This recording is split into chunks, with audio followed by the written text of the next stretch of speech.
The issues created by excessive drinking around campuses are anything but new. Troubling headlines around sexual assault and hazing deaths grab headlines, but the underlying issue, binge drinking culture, is rarely examined.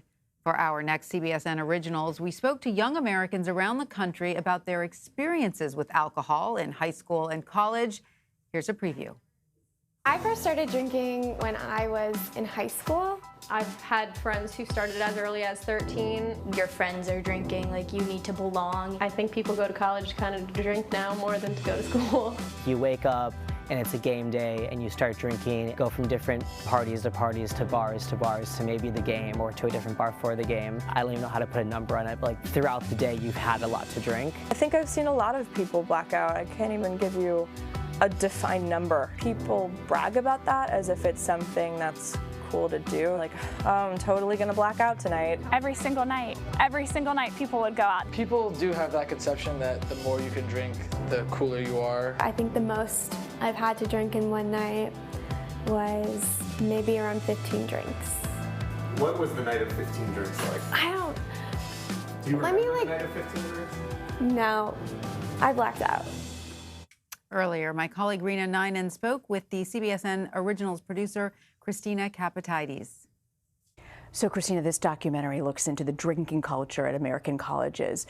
Why did you choose to talk about this? You know, I think when you work in a newsroom, you see countless headlines about, the consequences and the aftermath, the tragedies that can occur as a result of binge drinking, whether it be the Brock Turner case, where a young woman was sexually assaulted behind a dumpster at Stanford University, or Brett Kavanaugh's confirmation hearings, where Dr. Christine Blasey Ford alleged that she was sexually assaulted at a high school party with excess drinking, or the college deaths of students like Timothy Piazza and Max Groover.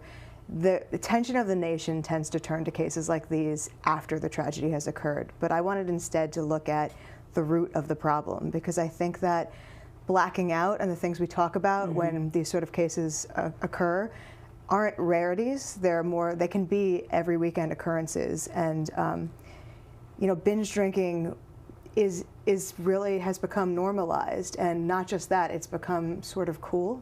So I think that we really have to take a hard look at that, or else these sort of tragedies will continue occurring. How has binge drinking changed in college campuses over the past 30 to 40 years? I think a lot of people will see this and they'll say, well, binge drinking has been around for 30, 40 years, decades. When I was in college, we were doing it. I think that some contributors to the binge drinking culture in America were around decades ago. I think that frats were around and college football games, even the concept of pre-gaming before you go out to the party, drinking in your house before. But the makeup of who participates in binge drinking really has changed. It used to be that men were much more likely to binge drink than women. And over the past decade or so, that gender gap has closed and excess drinking is on the rise in both women and girls. And when you couple that with what we know about sexual assault, the drinking culture in America begins to look even more problematic than it otherwise would be. 1 in 4 women are sexually assaulted in America, and in at least half of those cases, drinking is present by the victim or the perpetrator or both. Did you get to any solutions about how you change this? Is there anything that can be done?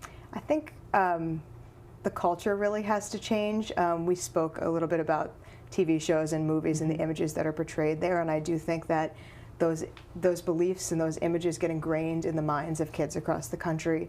But also we spoke to health experts, one in particular whose name is Julie Fenn, who's a health educator and clinical social worker in the Massachusetts public schools. She works with middle school students and high school students, and she told us that parents actually often inadvertently pass down the wrong example to their kids, that drinking is fun. She told us an anecdote about how she is often called to Little League games because parents are on the sideline holding solo cups and they're inebriated. And when she speaks to middle school students after that, they'll say, I watch my parents drinking and it looks like it's really fun.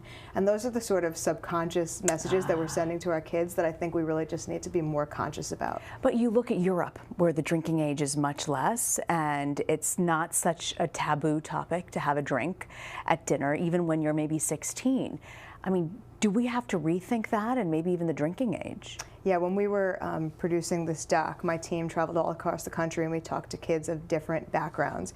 And in Florida, we spoke to 2 Hispanic college students who told us that it's very different when they go to the parties with their Hispanic friends than when they go to parties with their American friends. At the Hispanic parties, where they're with kids whose families are from countries where the drinking age is younger, it's more normalized. So people will drink, but it's not such an act of rebellion. So people will have 1, maybe 2 beers in a night. When they go to parties with their American friends, you start to see things like 17-year-old girls blacking out. So what do you think people will find when they come and watch this documentary? I think a lot of parents will likely be disturbed by what they see. I think that a lot of parents assume that they know the sort of drinking that goes on college campuses because they too went through it. But the norms of binge drinking have really changed a lot since that generation was in college, and they probably don't know the extent of it.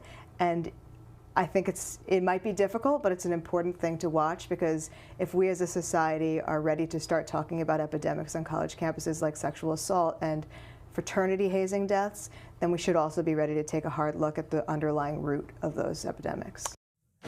And you can watch the latest CBSN originals, Drinking Culture, American Kids and the Danger of Being Cool, anytime at cbsnews.com/drinking.